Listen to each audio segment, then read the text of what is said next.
Elk draws throughout the states are lining up, and the elk hunting fever is heating up, y'all. And a bunch of our grinders out there already know where they're planning to hunt this season. But there's still one big question that we keep getting. When do we think the best 7 days will be to hunt elk this season? What if you can only hunt weekends? Are there better weekends to hunt than others? Would the best days be different for a newbie versus a veteran elk hunter? Well, y'all, let's just talk about that.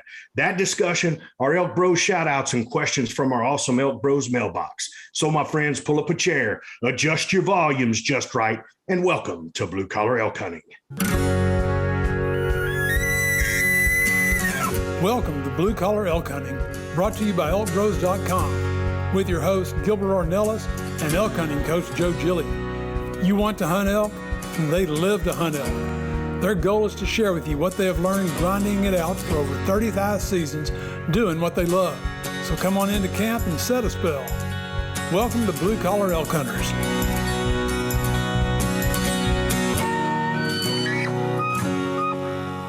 Hello there, everyone. If it's your first time with us, glad to have you. Hope you enjoy our show. And as always, for those blue collar hunters following our show and grinding it out with us every week, welcome back to Elk Camp. I'm Gilbert Ornelas, the host of your show, coming to you from Spring, Texas, and from Katy, Texas. That's right. We got the leader of the Venezuelan Mafia with us, Mr. Luis Gonzalez, and we've got the legend in the house from Cuesta, New Mexico, Mr. R.C. Knox. And from Cimarron, we've got your elk hunting coaches, Chab, the Ninja Chavez, and Mr. Joe Gillia. What was Joe Gillia, WWJGD in the house. And joining us, our special guest to chime in. That's right, the Cali Coon ass transplant all the way to colorful Colorado. And the man with the pimp in the box, the golden voice, Mr. Guy Duplantier is in the house. Boys. Hey, Guy. How we doing, gents? What's up, brothers? Good to be back. What up, fellas? So we got a new name for a new nickname for the legend. Oh, really? He's now the survivor. The survivor. Yeah, no doubt. The Hawaiian survivor. Yeah, absolutely, man. The guy lives in Siberia and he went to Hawaii to catch a colt, right? Yeah. Yeah, buddy. Yeah. Unbelievable. Too much sun. Yeah. Did you enjoy Or your those time little stay there things with your come daughter, in a brother? can like this. I don't know. Maybe it was just those little things that come in the can. Or a bottle? Or just the bottles or whatever. Yeah. I don't know. Yeah. Wait, now The tell me, sights are beautiful there, were huh, you brother? asking for the drink with a little umbrella on him? Oh, no. No. I wouldn't have umbrella. got those. No. The sword with the pineapple and cherry, though. There you Yeah, go. buddy. The server with the pineapple and the cherry. Yeah. So, for those people that aren't able to see this, I mean, you're hearing the voice, man. You're hearing what we call him the voice, right? You're hearing the voice. But if you're seeing this on YouTube, Mr. Duplantier has a whole different look to this studio, man. And Absolutely. yeah, and guess what? You're talking to us now in mountain time, bro. Yeah, brother. Straight up mountain time. Western slope living, man. It's freaking Like I awesome. said, from colorful Colorado. Yeah, it's amazing. Tell us about the man. move, Guy. How was it, man? It was busy, man. You know, we literally loaded up the moving truck in a day. Picked it up Thursday at 10 a.m. We loaded it up. We were done by 9 p.m. Slept on the floor of the house and then woke up the next morning, hit the road and I drove a 26-foot Penske box truck loaded to the gills, man, over 2 days. You know, we made it into Utah. We hit St. George and slept for the night and rested the wife. She was in her car driving and then made the rest of the drive Saturday. So And, a 20-foot Penske, man. I mean, 26. that fits your elk hunting gear. What'd you do with all the house stuff? It was in my wife's. I had my wife driving down the highway like this. Look like the Clampetts coming to town. Mattress blowing up in the front. Guys, that the first time you moved in a long time? 20 years, dude. Wow. Yeah, How does a you're in our person house. pack a life of 20 years into trailer and move it, man. You got a lot more stuff than you think. You know what's funny is that we were really good about going through stuff. I mean, this has been a process, right? Something that we've been working on for a little while. So as we started just going through things and, unloading, if you will, stuff that, sits in boxes, right? We had like kids' kindergarten colorings and, schoolwork. And it was like, why do we have 2 boxes of this stuff, So we narrowed that down to like half a box. Sorry, kids. Sorry, kids.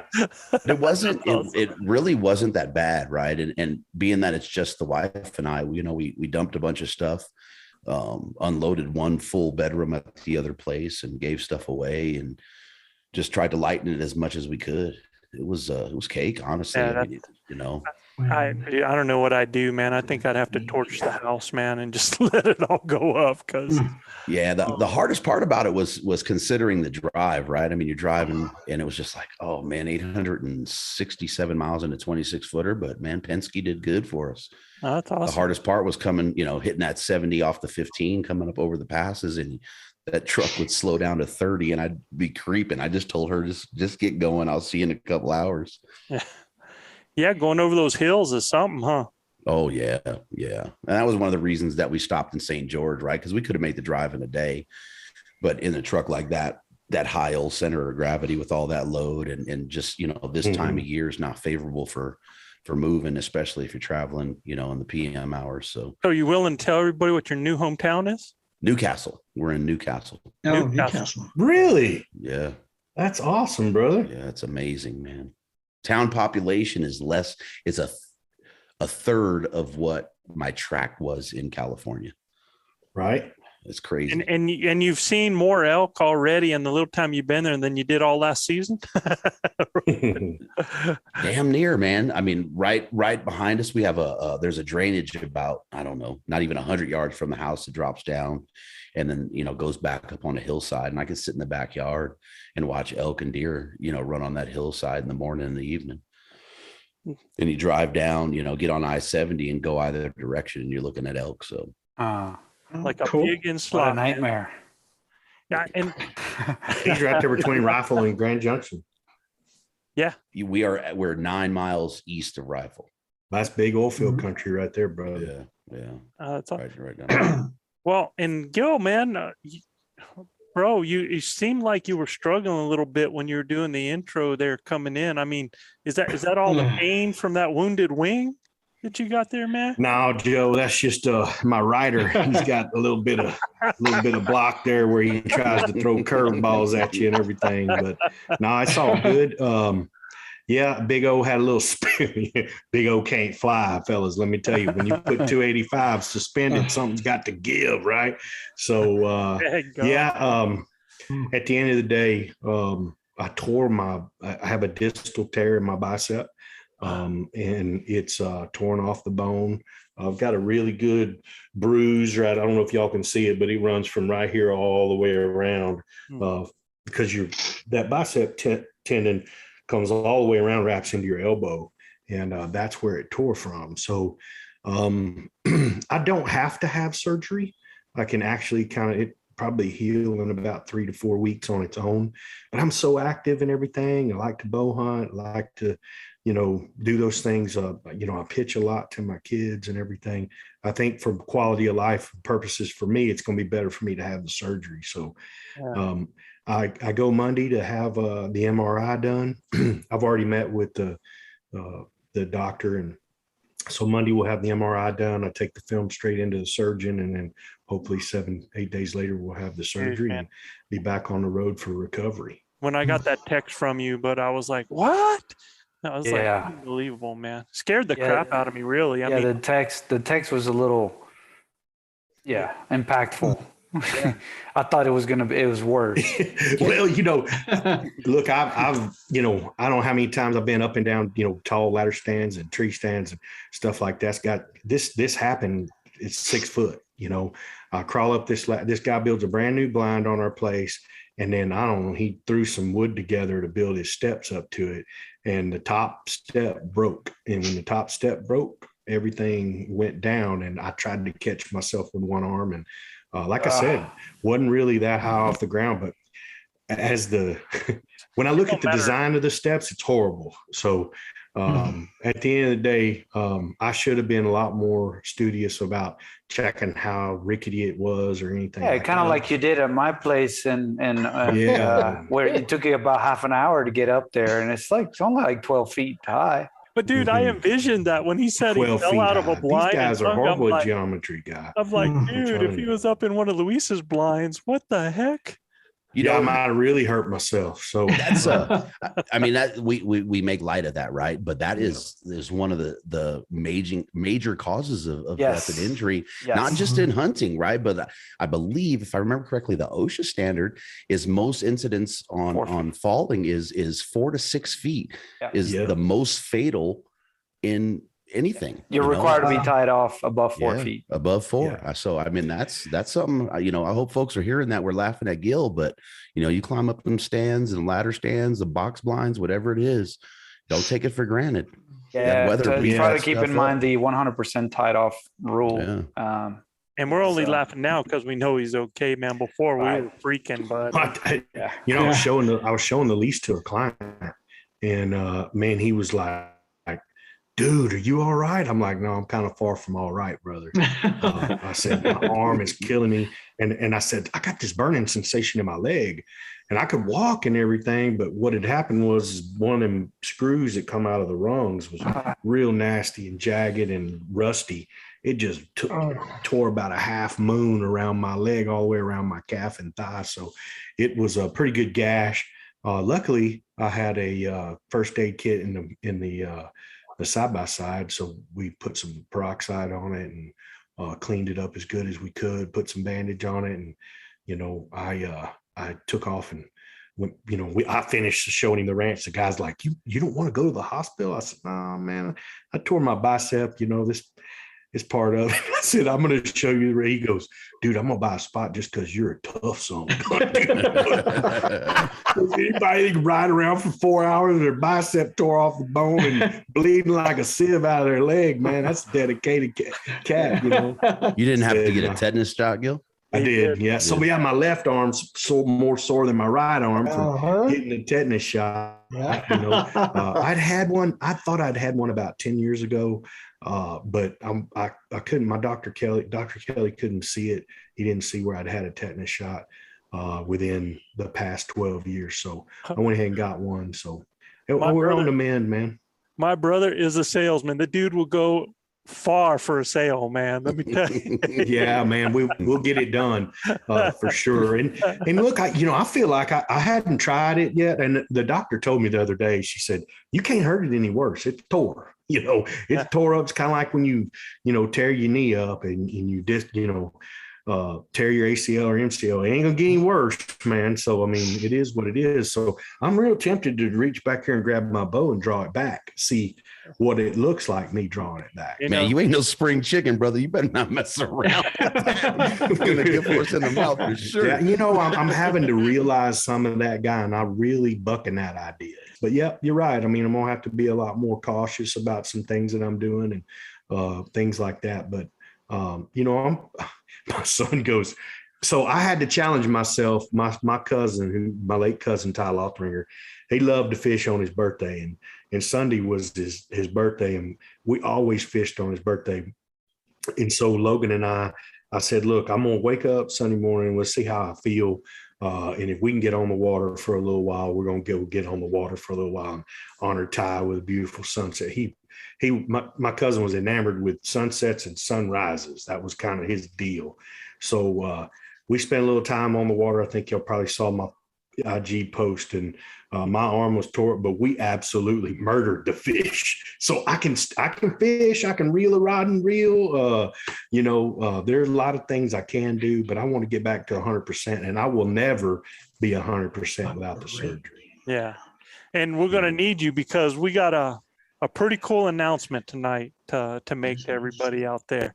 Yeah, man, Joe, this is something that we've been working on for a long time.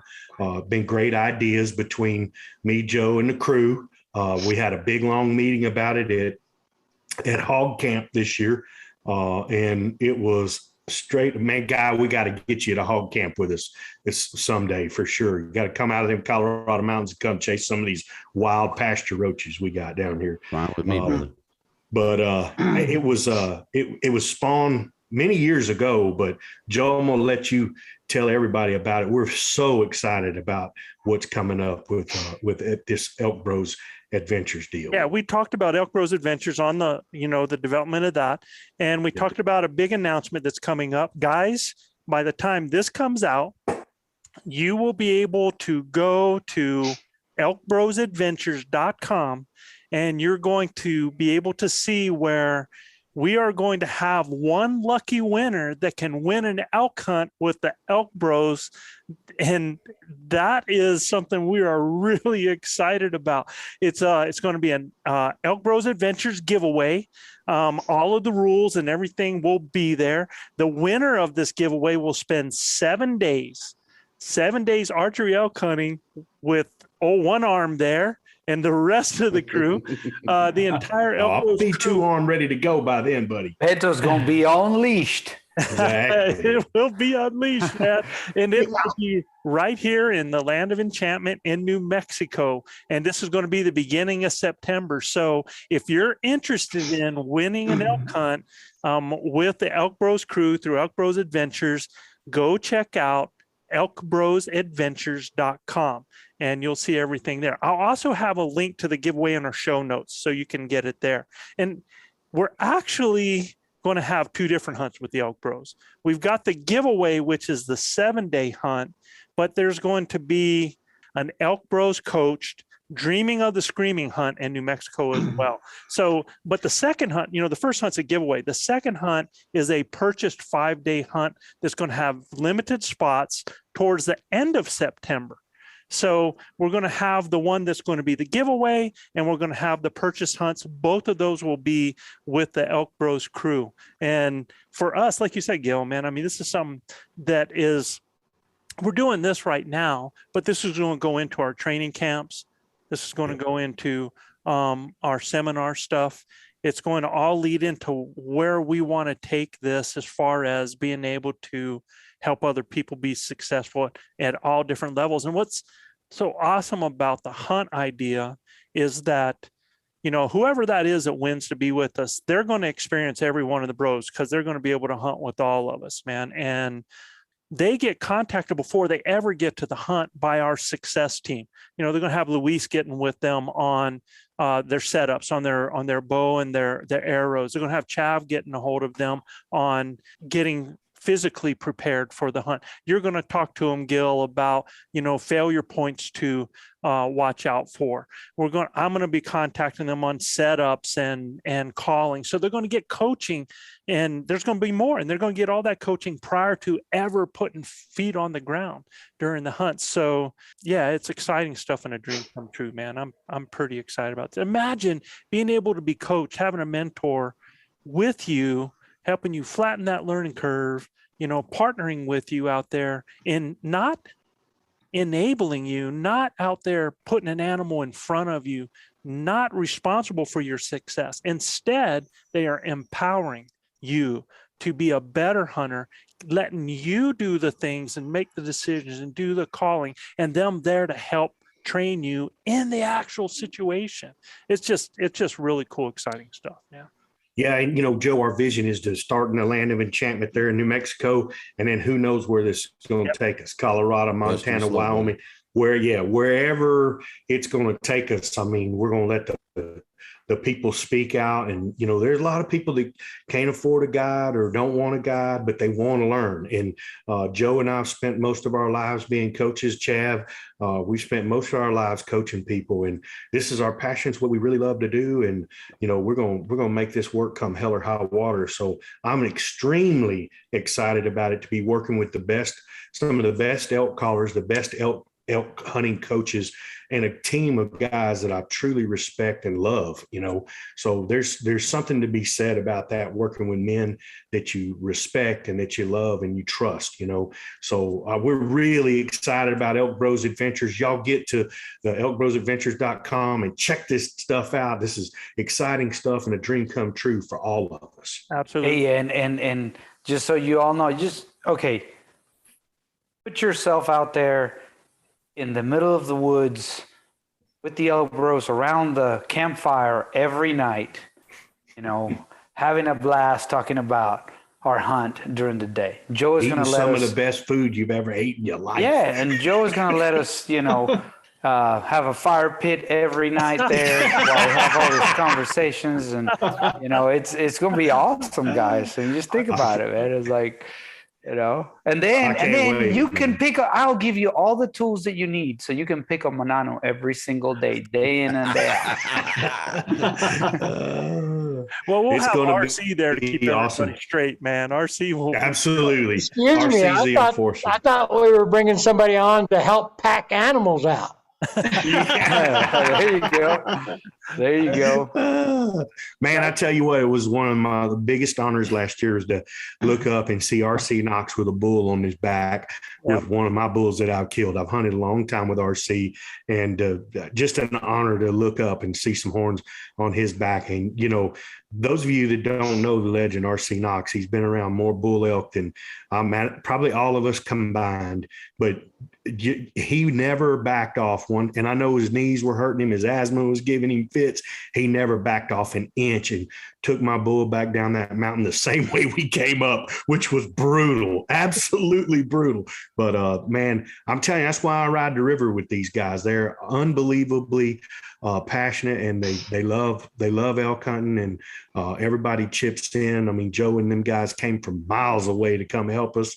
Right down to Rob Canales and Cole Wilkes. I mean, it was damn sure a labor of love to get that bull off the mountain for sure. That's something that a lot of people don't really talk about too. Is whenever you see guys out there packing animals out, everybody looks like they're just rock solid, taking things out, and you don't really hear about the little aches and pains that a lot of people got to get through. I mean, there's so many things that people have to deal with sometimes to do this, and that can make it difficult. But it's interesting when you were talking about RC, and RC's had difficulty with them knees for how many years, man?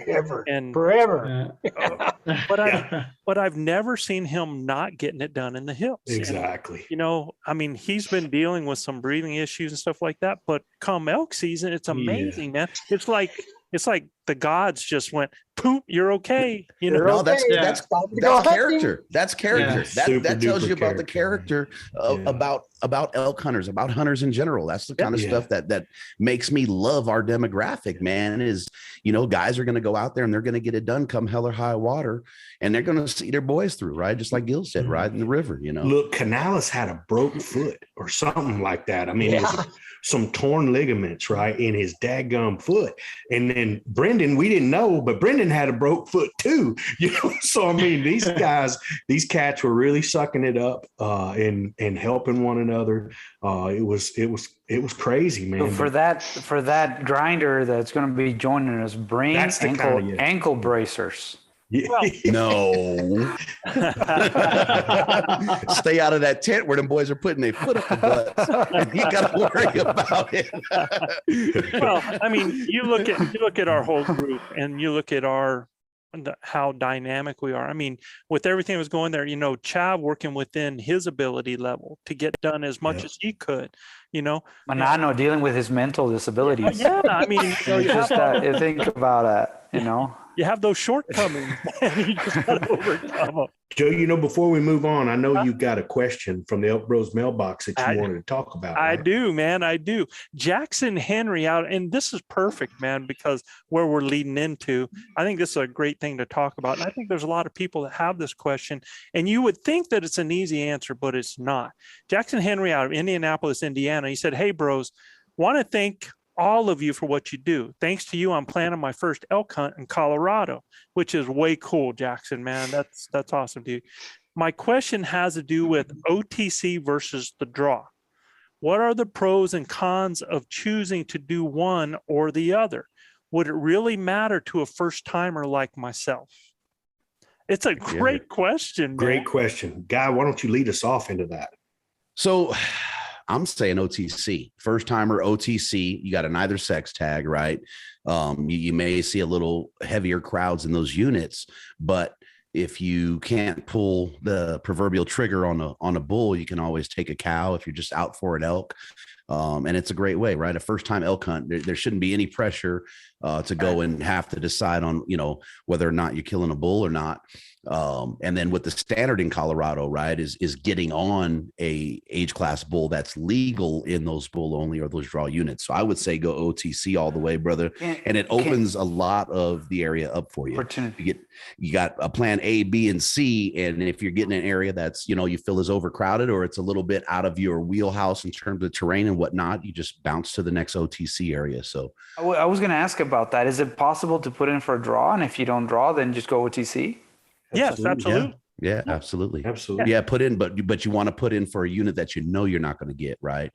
And let you build a point on it and then get your there you go. tag. Yeah. Oh, I see. So you just went over something that might go over a lot of people's heads. Right. Now he already just introduced the point game, and there's a lot of people that right away everybody tells them, well, you need to get a point, you need to gather a point, you need to do a point, right? And that might be so for maybe 1 to 3 points. I don't encourage people to do this long-term point game. I think it's a journey to a bad place myself, right? And it costs a lot, because when we talk about the pros and cons of OTC versus a draw, when you go to put in for the draw, you have to buy a small game license, right? When you go OTC, you don't. So you've saved a little bit. And for somebody that's coming from out of state that's never been to Colorado and you don't know the difference from one unit to the other, and going to a state with the most elk of any place in the United States, like Guy said, you actually have an advantage in that you can go to any OTC area. You're in one, you don't like it, shoot. Me and Cole went all the way from, mid Colorado all the way over to East Colorado, man, bumping around to different places because. Yeah, we left our first area we thought we were going to hunt on opening day. We leave our area and move camp into a total different area. Right. Not an easy 2 hours too. I mean, it was, but these guys are efficient, man. We locked it down and hiked out and went and prospected another area that morning. And man, it was very evident what we needed to do. So what Guy was saying though, is that if you do want to garner a point, because you can actually, now tell me if I'm wrong with this, Guy. Let's say that there's a unit that has gone from over the counter to draw. And a lot of times those are 0 to 1 point draw, right? Yeah. From what I understand, and tell me if I'm wrong, I could put in for a draw unit that I know I wouldn't get, a very difficult one to draw that I wouldn't get, and then put one of those that takes 0 to or even 1 point. I could put in that for my second. And when I don't draw the first one, I get a point that applies to the second choice. Yep. It does it. If you don't get your first choice, you get a point. So it's first choice, you lose points. You don't get your first, you get a point. So if that second choice could need a point to get in. Exactly. Right? Well, some of them are 100% on 0 points. Oh, wow. Because they made the switch on the unit. But again, like I said, the problem is now you're talking like where I hunted last year, 100% draw, 0 points, bull only. Bull only. Gotcha. Bull only. So you know what I mean? So as a new guy, you're setting yourself up and you don't, in my opinion, if it's any elk, you don't want to have that conundrum in your year. Right? You want to be able to kill any elk. Right. Yeah. And coming from brother wants to kill an elk. Yeah, I agree, man. Yeah. What I will say though, coming from Indianapolis. It's a hike. So I mean, it's a jaunt. You know what I mean? So Jackson, if you're listening to this, if you hit me up or hit Joe up, and Joe can get a hold of me and we can connect and I can help you out, I'll be more than happy to talk to you a little bit about, where you're hunting and give you what I know about the areas. Ooh, Jackson, you better reach out, my brother. You just got some golden goose information from the man, the myth, the legend, Mr. Guy Duplantier. Better look out. Better hit him up. Well, I wanted to make sure that everybody caught that, though, as far as that point, because you're in a situation where you have an area, you already have 1 point, right? Because you did that maybe last year.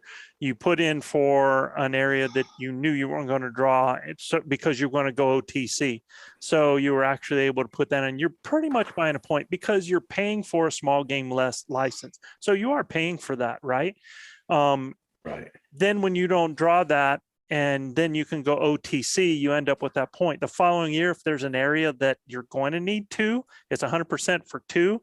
Well, you can do the same process, man. You can put for the one that you're not going to draw and the one that'll be 100% for the 2. I hope that is something that's understood. I hope it makes sense. Does that make sense to everybody? Yeah. And Mr. Henry, Yeah. I'm just going to say congrats on making the first and the hardest step. You made a decision. So yeah, man. Kudos on sure. that, and follow through, and all the best, man. Yeah. It was our first time last year in Colorado, and we went straight OTC. So in one of the most crowded units in the state. No doubt. One of the most crowded units in the state. And we went 3 out of 5 on elk. Yeah, and should have been 5 out of 5. I was just going to say, if you weren't a first timer, that wouldn't be something. It'd be something that you'd have a bigger grasp on anyway. But I can see where a lot of people going out there, they think they have to put in for the draw, and they don't, man. And they can have just a good opportunity at killing an elk as being in a draw unit. So, yeah.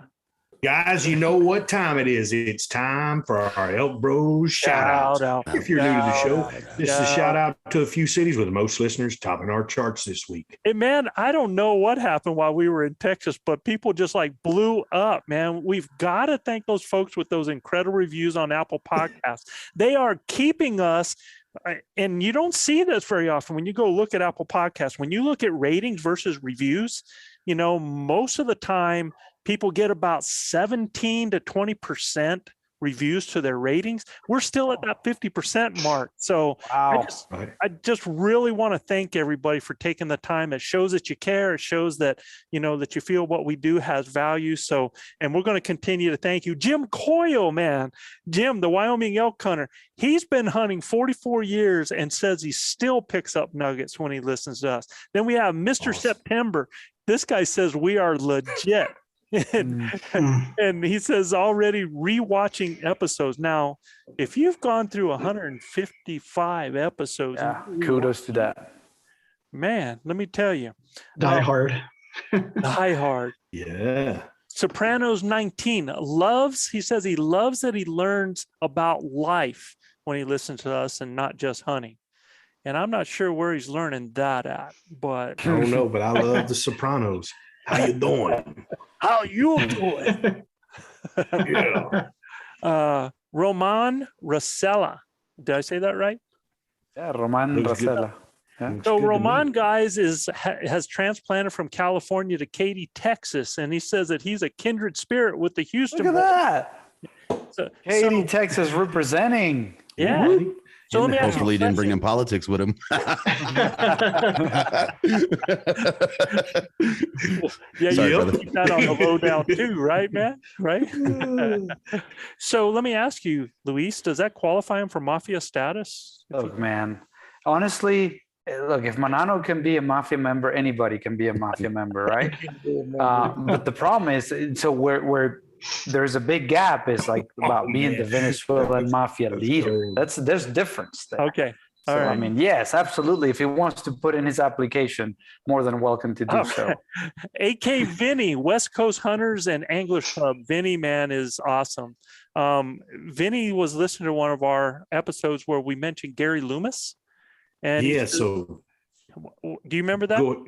Yeah, I do. Absolutely. Yeah. And he said that he knew Gary when he left. How do you say that? Is that Lama? Lama glass. Lama glass. It's a blank maker for fishing rods. Yeah, he knew him when he left them and started building rods in his garage. So Yes, sir. yeah, that's Yeah, so my buddy Trey Kistler and Mr. Loomis are in tight. There's actually a new company that Gary's in part of that Trey uses a lot of their blanks, South Fork, and but Gary Loomis has been building rods for a long, long time. Some of the best rods that were ever made were Lama glass rods, and our blanks, our Kistler blanks, when I was fishing for a living, they were all Lama glass blanks when we first got started, and then we kind of evolved with Gary into some more IM7 type blanks and stuff like that. But Gary's a great guy. Fishing poles, right? Yeah, fishing rods. And Gary's got a place. Trey killed his first bull up there in Gary's place there. It was a Rosie that he killed up there at Gary's first place there in I remember Washington that photo. or Oregon. Yeah. I remember that photo. It was in Oregon, right? Dude, them G Loomis IM7s were those They're were sweet, smokers, boy. They're expensive, but they're well worth it, man. I Yeah, tell guys man. all the time when they're on my boat and they feel one of those rods, they're like, man, you could feel so much. I tell them, I say, yeah, I can tell a Budweiser can from a Coors Light can, no doubt. Aaron Bagwell, Fostoria, Michigan. Aaron says he loves our banner, man. And last but not least, Justin Foster from Murfreesboro, Tennessee. And he tells everybody, if you're not listening, you're missing out. Guys, got to thank all of y'all for incredible reviews and Thank all of taking them. the time. Yeah, man. thank you. It means a lot to us. It really does. Okay. Oh, also, grinders, remember, if you want to be part of our show, you can still send in a 15 to 20-second shout out video telling us who you are and something special about where you live. Just send it to my email, joe@elkbros.com. Guys, show your face and celebrate your place. Let's rock and roll, Chav. All right. We'll start off with a great New England town. That's the motto of this Connecticut city, located near the Quinnipiac River. Founded in 1667, this city was a site of the last witchcraft trial in New England in 1697. In 1878, a tornado hit the town, killing 34 people, the most in Connecticut history. It is known for its diverse commercial and industrial base, ranging from technology companies to heavy manufacturing companies. And this is in Wallingford, Connecticut. Wallingford, Connecticut, in the house.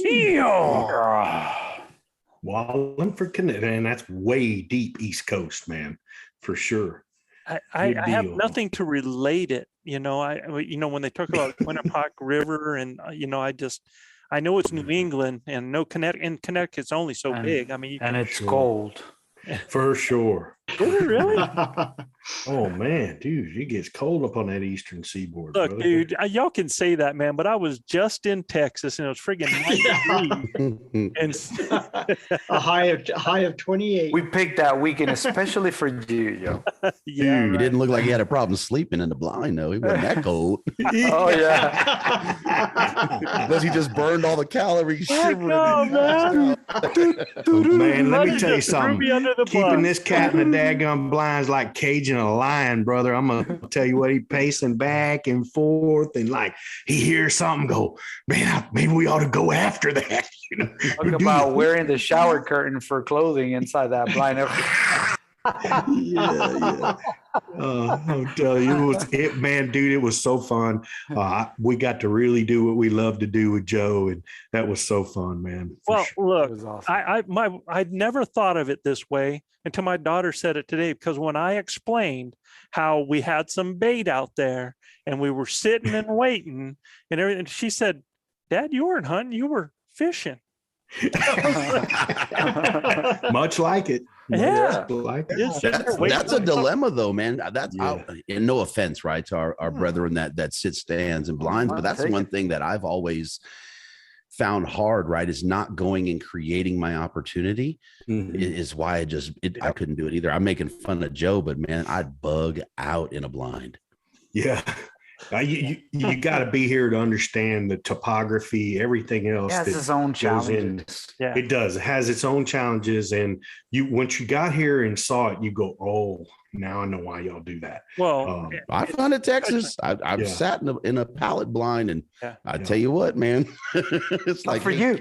And this is some people can't, they Yeah. can't do it, right? I Yeah. mean, it's just it's Yeah, well, I can absolutely see, but that dude right there, he came out of a pallet blind. That's a hill country buck right there. Absolutely. Yeah, man, look, there are reasons for it. And I love spotting and stalking. We have absolutely had a blast with Joe doing it, and we had some success.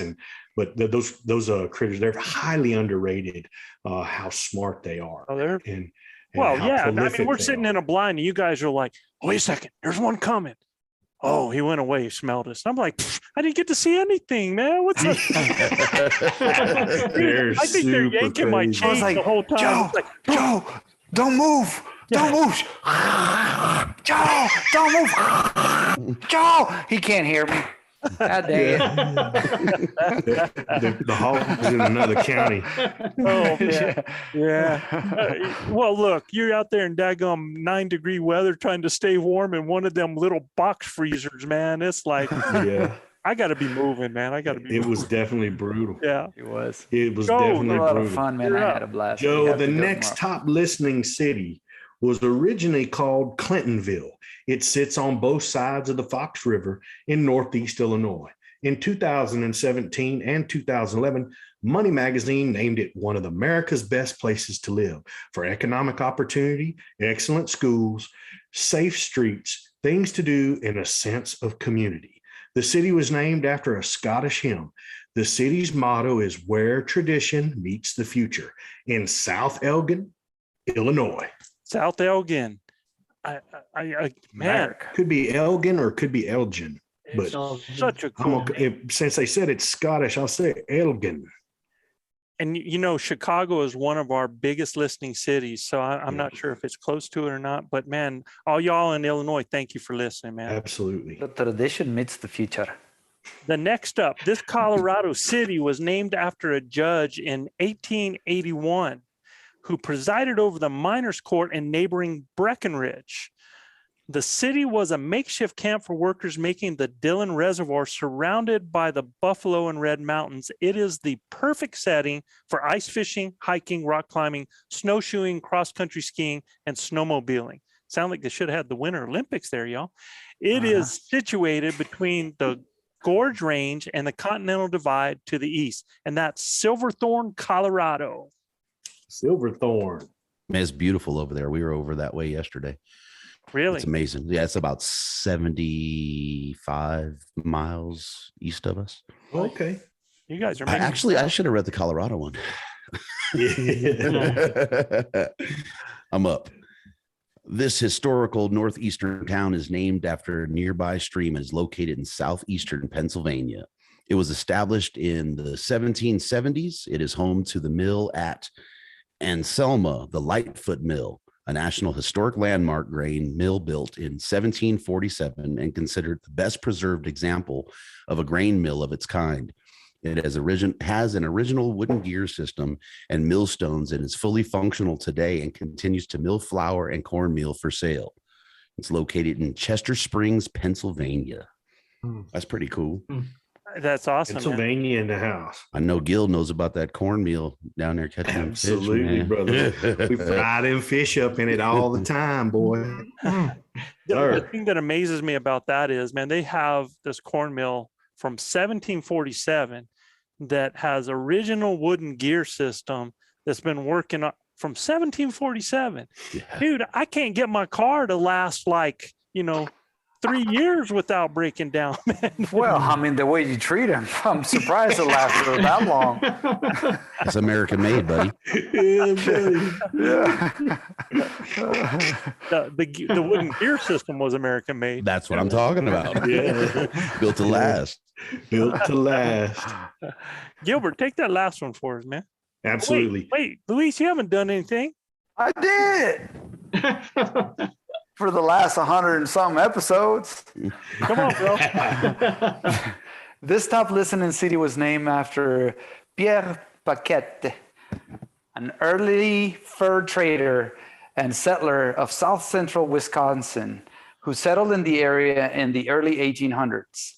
The application for a post office was misread, and so the town's name was a misspelled version of his name.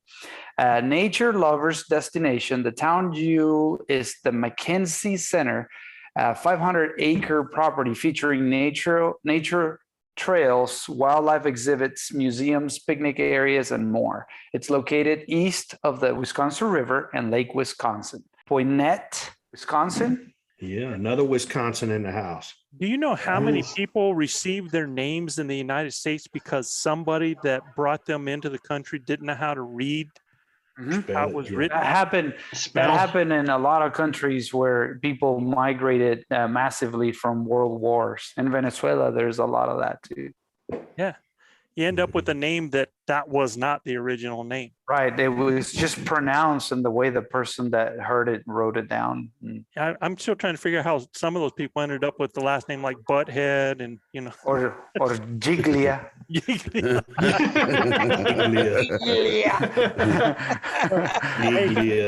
Thank you to all of our listeners, man. We're going to hit our main topic for tonight. And this is the question everybody wants to know. Best day scenarios to hunt elk in 2022.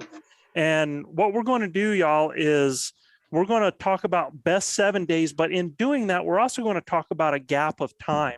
And we're going to use Colorado and New Mexico as samples for developing thoughts and strategies. But you're going to be able to see how this will apply to whatever state you're in. And also, we're going to talk about it in breaking it down as well to like an overall majority thought of, you know, what we think just the general best dates are, and then break it down to first or third year beginners or 3rd to 5 year hunter with average skills and some harvest to 5 and 10 year hunters that have experience and a solid skill set. Because there is a difference, man. There is a difference, and we're going to talk about some of those reasons and why we would do that. So what I'm going to do is I'm going to start this out with an overall calendar before I even go to any of these other states. So I'm going to share.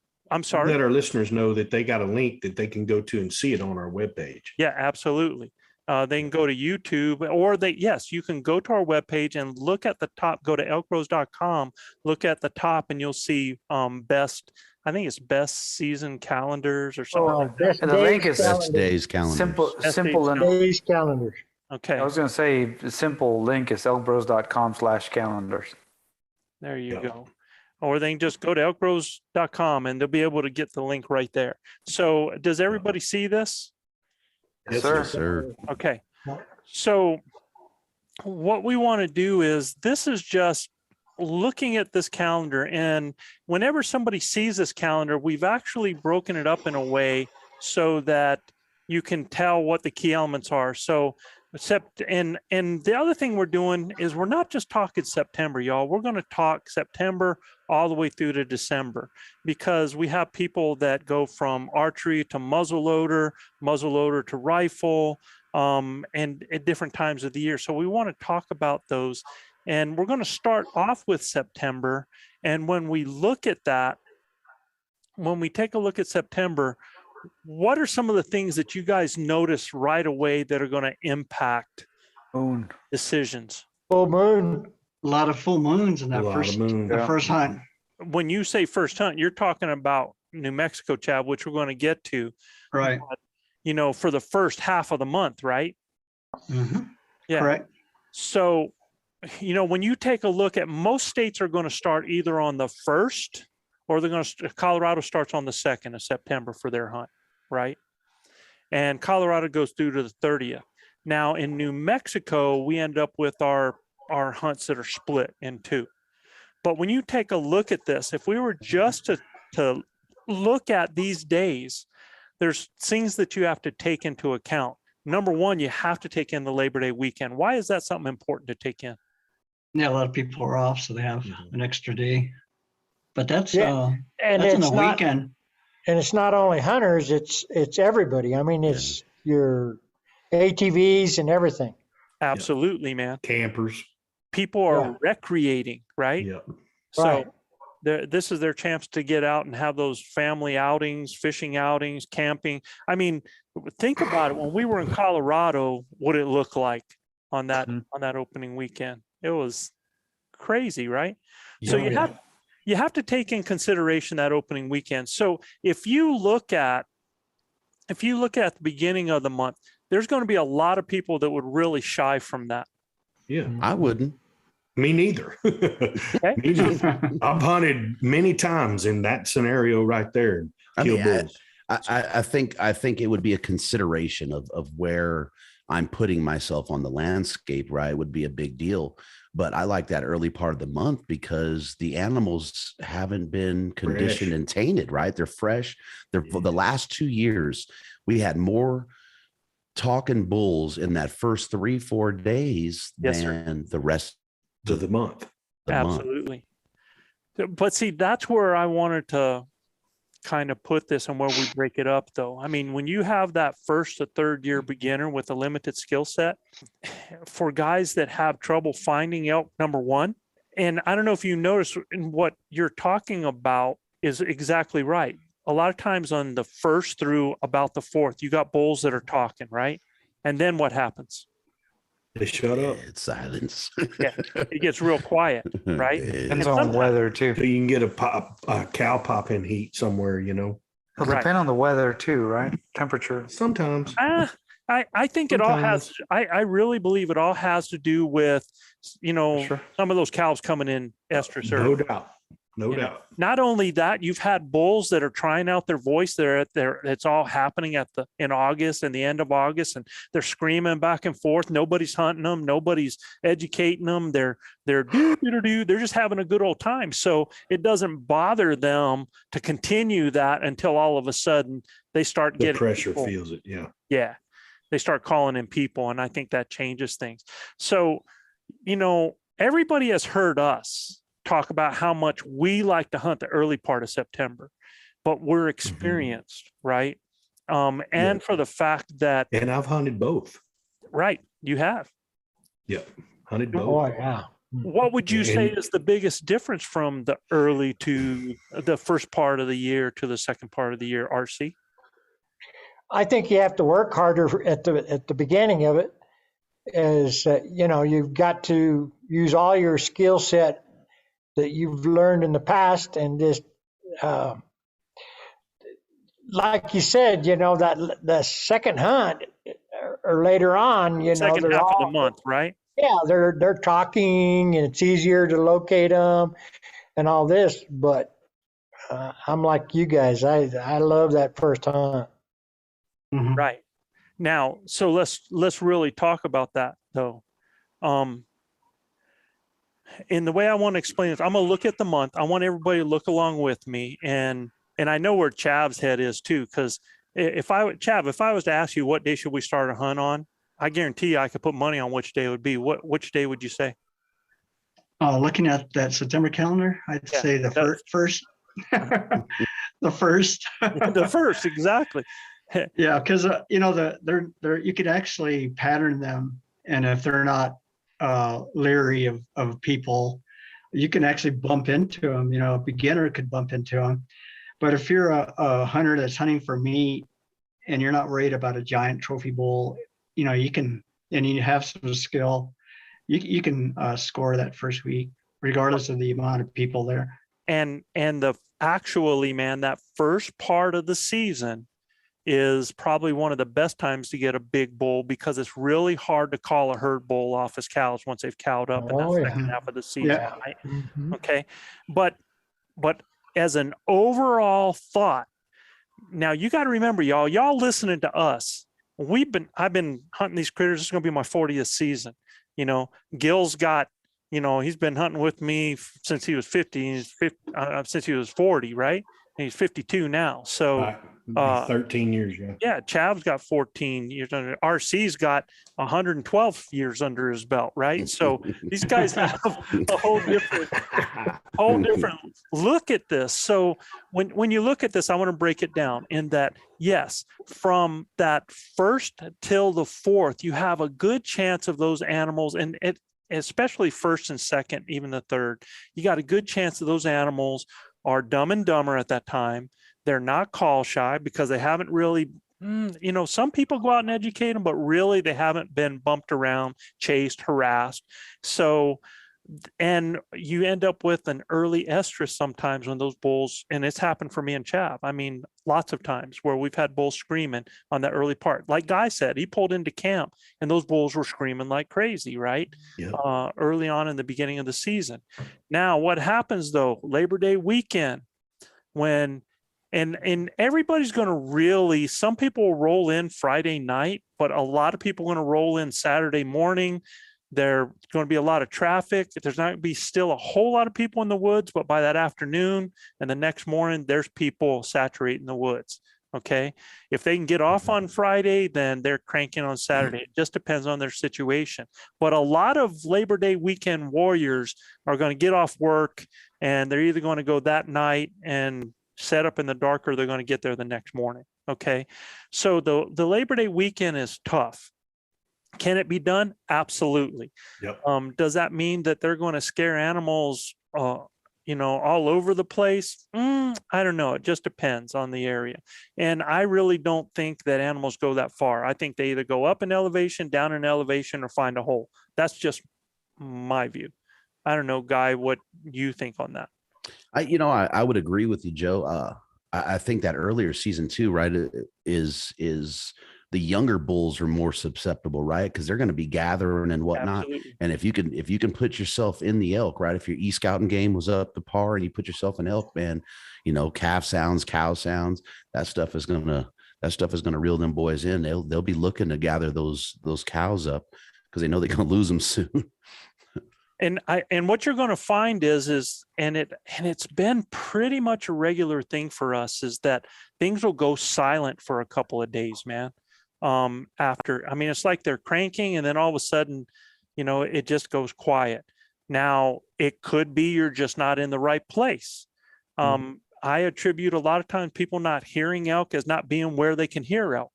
So Sure. I've bumped into people that said they're not hearing a thing when I've just got done with a bugle fest, right? So that could be dependent, but I have seen it start to go silent on that 5th and 6th, and then right about that 7th, 8th, and 9th, things start to pick up a little bit more. By that 10th, I'm really starting to hear things starting to happen. Are you guys following in agreement about that? Or Absolutely. Yes, sir. I killed a bull 2 years ago on the 11th of September. It was pretty much on my birthday. And we had bulls early in that hunt. You and I had bulls that we were early hearing and calling in and stuff like that. And then for 3 or 4 days it went absolutely silent. And then we popped over one ridge on a cold day, and we popped over that ridge and it was like Donkey Kong. There were bulls everywhere bugling, right? But if we had not have went over one more ridge, we'd never do it. Yep. And now we couldn't hear them at the top. Yeah, exactly. And we just had to get over just a little bit just to be able to hear them. And that was just a ridge away, right? So that's something for people to remember, man, that you can just be one ridge away from things happening. That's why I always tell people too, if you're going to do things, make sure you're kind of ridge running. Get up on top of those ridges where you can start to hear things off of two sides, because sometimes we'll stay lazy down on the side or down in the bottom, and man, you just can't hear what's going over on the other side of that ridge over there. Now, from when things start to heat up, like we said, around the 10th, I'm telling you, from the 10th through the 15th, things are just increasing in that time. In fact, I think from the 10th through that 15th is a really good solid time. A lot of transition from that bro mode to getting those cows and heading into that rut mode, man.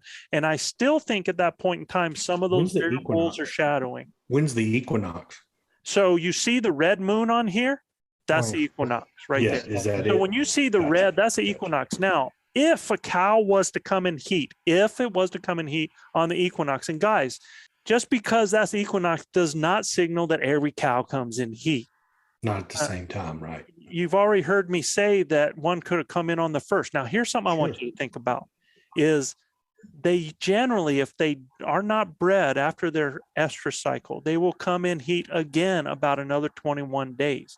So if you look at this and you can see that, well, he said there was one in estrus on the first, and did he get bred? Well, what date does that look like? Well, there's that equinox. Yeah, And 27, generally yeah. those cows that are going to come in for the first time around that would be 7 days before, 7 days after. It's kind of like a window that happens there. So if you count that back, 1, 2, 3, 4, 5, 6, 7, you're looking at the 15th as being really when things start to come about. Does that mean that they couldn't come in earlier on the 12th, 13th? No, it doesn't, man. It's it all has a lot to do with their age class and different other factors that are happening there. They say it's the sunlight that triggers it, right? It's the amount of daylight that's triggering that comes in their eye, but that's not it's not where it's like everything's a robot and they're going into estrus. It doesn't work that way, you know. Right. So that Joe, can the weather have anything to do with it? yeah, I've had people say yes or no, but I don't think it's the weather at the time, RC. I think it's their gauge. I think they have a better farmer's almanac than we do and can tell if it's going to be a bad winter or a good winter. And I think that has more effect on when they, to me, and I'm no biologist. I think it affects their movement. I think it affects their movement to and from bedding areas, to and from feeding areas, stuff like that. We get dumped on 6 inches of snow like we did. It really affects them, right? So they get on the move. If it's super hot, they're going to water earlier. You know, those kinds of things. I think that what RC's talking about is, I think that affects their movement as well. Not necessarily whether they're easier to hunt or harder to hunt, but I think in those situations, extreme weather helps and can hurt you too, but it sure can teach you what to set up on or what not to set up on. Well, the thing that I was wondering though about RC was the question, does the weather affect when they come into estrus? So that's what I was I got you right there, right? Now, it can affect cows and it can affect bulls. Bulls are just going to be more lethargic in hot weather. They're going to be more frisky in cooler weather. You know, that's why bulls will scream more at night in a full moon than they will during the, you know, a day when it's hot, man. They're just not going to be out there in that kind of heat. It makes them lethargic, man. So when you look at that, when you see that red right there, and then you look in October, that purple, and then that next purple in November, what's that saying basically is if a cow came in heat and wasn't bred on the 22nd, those are about the times that the next estrus would come in for that animal, right? So it kind of shows you that it can happen in October. You could actually have an animal come in estrus. If it's not bred, if the bulls aren't efficient, can come in estrus again in November, okay? Shoot, I've heard bulls screaming in December. Now, I don't think it had anything to do with estrus. I think it just had to do with young guys doing their voices, but you can hear it all the way in there. But if you look at this then, and you'll see that I have a red, you know, I have a red line there. I have personally selected that block as one of the most solid blocks for hunting elk this year, because you got the equinox on the 22nd. You've got the 15th, in which I think animals are really starting to work up. And you've got a dark moon here that's going to help a lot of that activity during the day, in the morning and in the evening, a little bit longer in that. Now, does that mean that we won't hunt them in the full moon? No. I was going to say, and guess when we're going to be hunting? We're going to be hunting outside of that red box. Yes. Yes, we are. We do just about every year. I hunt all the way through that damn calendar. Yeah, not everybody's as blessed as you are, brother. But at the end of the day, man, I've spent a long time hunting outside of that red box. But I say that I've hunted private land in the red box, and you know, and then look, I'm telling you, that last week of September and that first week of October is absolutely electric, man. Those bulls are absolutely going bonkers. So that's one of the reasons that I wanted to break this down is into different type of groups, because guys, we're the 5 to 10 year guys.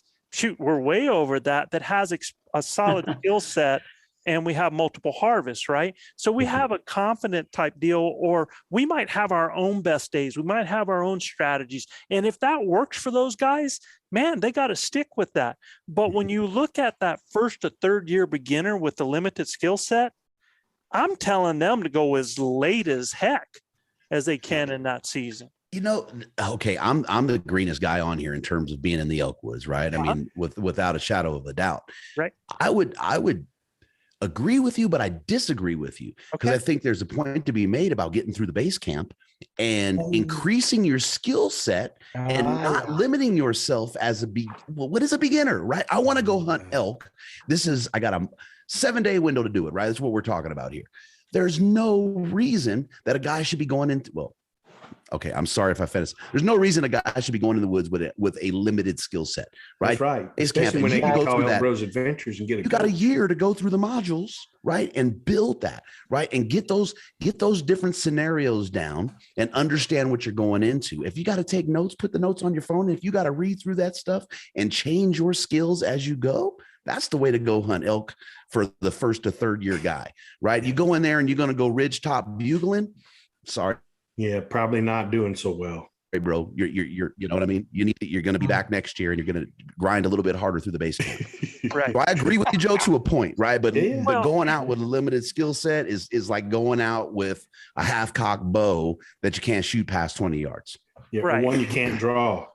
Yeah. And I would say, I think one of the reasons that I tell them that is number one, we know that half the battle of killing elk is finding an elk, right? Oh man. And the best time generally, because this can backfire on you as well, but the best time is generally later in the season that you're going to be able to hear those bulls screaming. And it's kind of like what you said, for a lot of people, for them to hear a bull makes them feel successful. For them to actually get up and be able to see one makes them feel successful, and they get to build on that. Now, my definition of success, Luis's, RC's, and Manano's, we might all have different definitions of success. I'm real hard on myself. I expect to go out there and get on and kill an animal. That's just how I feel about it, right? But to me, the best time for me to do that is early season. The best time for me to hear an animal and see an animal is going to be late season, because there's going to be just more vocal around with everything that's going on. Does that mean I'm going to be able to, you're going to have a lot of this happening. You're going to have a lot of guys saying, man, that bull sounded like he was like bugling back at me. He was aggressive and then he ran away. Right? You're going to hear so much of that in that late season, because it's going to be because he had all his cows rounded up and took off. They're cowed up. He's standing back. He's throwing out those roundup bugles, letting his cows know where he's at. He's advertising. A lot of people read that as a bull responding to them while the cows are still moving up the mountain. Next thing you know, he turns and go whoop, and he takes off to go get with them. And then you'd have been better off shutting up and trying to get in his bubble. That's right. Well, man, you've been better off just hauling, getting parallel, and trying to move up on that booger, right? Yeah. So I think that's why when I say 1st to 3rd year, like when I take a look at a 3rd to 5 year with average skills and has some harvest, I would tell those guys myself, if we're not able to do this in New Mexico, man, we're not like, we have these 2 hunts going on, right? We have the hunt where we're going to have somebody win a hunt with us. Well, we're going to put them in camp with us on that first hunt where they're with our skill set, where they have us to work with them. But in working with guys that I want to have an experience to be able to be vocal with elk and maybe to hear that and still have us to talk to them about what those animals are doing and what they're saying, I want those guys on that latter end when those bulls are talking as much as possible. So they have that experience and get to work that skill set. So when I look at that 3 to 5 year person with those average skills, man, the 15th through the 24th is a solid hunt. Now, is that when we're going to hunt it? It doesn't work for us, man. It doesn't work for us in a bunch of ways. It doesn't work for us to be able to put on 2 hunts, number one, because we're splitting the daggum month in half, right? Yeah. So that doesn't work for us. But that 15th to that 24th, I think is prime time, because you have bulls in transition. You've got, big herd bulls are starting to go in, try to take that over, which means you got buzz and satellite bulls happening out there that are worked up. Some of those guys are getting their butt kicked that are going to be looking for lower hanging fruit, just like happens, I think, on that 10th through the 15th. I think the same thing happens then. That's just how I feel about that time. I really like that time from the 10th to the 15th. So you look at the 10th to the 15th to the 24th, and those are kind of the best pockets in there, I feel, for somebody that wants to have that activity and have the ability to find bulls that aren't cowed up necessarily yet and that are really hungry and active. Joe, my first bull I ever killed was with you. It was September 22nd. Mm-hmm. And those animals were absolutely going berserk. It was one of the coolest hunts I've ever been on, but we were on those bulls 3 or 4 days in a row and couldn't make it happen because they were so preoccupied at herding cows up and fighting and everything else. It was an absolute grind, right? I had found it is much easier to get in on bulls like that early in the season because you don't have all of that other nonsense. I say nonsense, all of that other extracurricular activity going on that's got their minds way preoccupied. Chad, what do you think for you are the best pockets? If you could, I know that you're going to want to hunt animals on the first or second, right? Mm-hmm. Because for the reason that you say, if you didn't have the first or the second, looking at that, what would be your best next group of days, 5 to 7 days? Grinders tuning in, thank you for listening to the Blue Collar Elk Hunting Podcast. Our goal is to share our knowledge and help you flatten that learning curve so that you too can have some of the very same incredible experiences that have given all of us here at Elk Bros a lifetime of memories. If you like what you hear or see, you can get all of this information plus so much more from our Base Camp Elk Hunting Training Camp, the first in a series of online courses from our Blue Collar Elk Academy. Our Base Camp Training Camp allows me to use my coaching style and share almost 40 years of elk hunting experiences successfully hunting elk on public lands, as well as over 20 years guiding hunters of all ages and experience levels. This course will be like nothing you have ever experienced in concept and structure, using success-based coaching techniques that will elevate your confidence and skill sets. Our camp will prepare you specifically from that final moment most in your control, those final minutes or seconds the elk is in front of you, backwards through each step and level, allowing you to see, visualize, understand, and relate every coaching point to what lies ahead, the next step, the next thought process, the next success. Because y'all, you've already been there. You know what it looks like. By tapping my 30 years of teaching and coaching experience, our camps are developed considering multiple learning modes with text, visuals, audio, as well as video. And Base Camp will benefit those new to elk hunting all the way to the 10 to 15 year vet. So if you are looking for that one thing to help you fill that tag this year, invest in the most important piece of equipment there is, you and your elk hunting knowledge. You can find the Blue Collar Elk Hunting Academy and the Base Camp Training Camp at ElkBros.com. That's ElkBros.com. Keep dreaming of the screaming, believing in achieving, and most of all, keep grinding.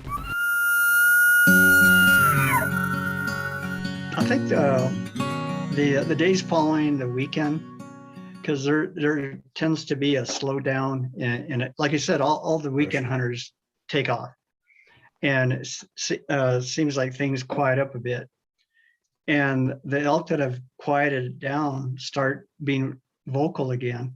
I know during that time period, one of our buddies that we hunted with early in the year was just walking around, and he came upon elk that were fighting to get their position in a herd, so to speak. And he saw a lot of elk that time. I don't know if you remember Mr. Hederman telling us about his tells. You know, he got up and personal with a lot of elk, and he didn't have a whole lot of experience, but the fact that all that crowd came in on the weekend, that crowd left, and things really quieted down. The Sirius hunters, stayed, and I think that's when that's a great opportunity there. But I would like to hunt during the peak rut at some time or another, just to hear all the bugles. And there you go. Yeah. I know one time we drove up. I think it was the second week before it was split up. In our early days. Yeah. Right. And we had a black Nissan truck 4x4 that we called Blackie, and you just opened the door and it creaked, and a bull responded. And that was like, Boy, okay, he was on like Donkey Kong. Okay, yeah, that was prime time there. So, I would like to hunt the rut sometime. Yeah. But again, when they're least leery of people, I think that's a great time still. I still have to say that the first couple of weeks. So, Guy, you were there in Colorado for 28 days? 23 last year. Yeah. So, looking at your days, how did the tide ebb and flow? Like we talked about, right, is that early portion of the month, that first, I don't know, 5 to call it 6, 7 days. Those young bulls were gathering cows, and they thought they were the man. After that, now Colorado, we haven't got to the Colorado calendars, right? And the folks will notice that as we get down there, right? You introduce. I'll pull that up now. Let's pull up Colorado right away. I'm going to stop this and let me go ahead and pull up Colorado because of how early on, Guy, you were calling for others too, weren't you? Yeah, the first 6 or 7 days I was calling for Brandon. Yeah. And you could have killed a bull then. A couple but of you were them, calling, man. right? Yeah, there was a couple. Sure. You dedicate yourself to that, and it's hard to. Right. So you said the first 6 or 7 days was when you were calling for Brandon, right? Yeah, and they were just. You showed up on the first or second. We got there the day before opener, and we're able to hunt opener, and then we just kept plugging away. But you said on one of those days when you came in, bulls were screaming, and then bulls shut up. Yeah, yep. And that was probably, I'm going to say that was like 7th to the 9th or 10th. It got really, really quiet. Like, man, what's going on?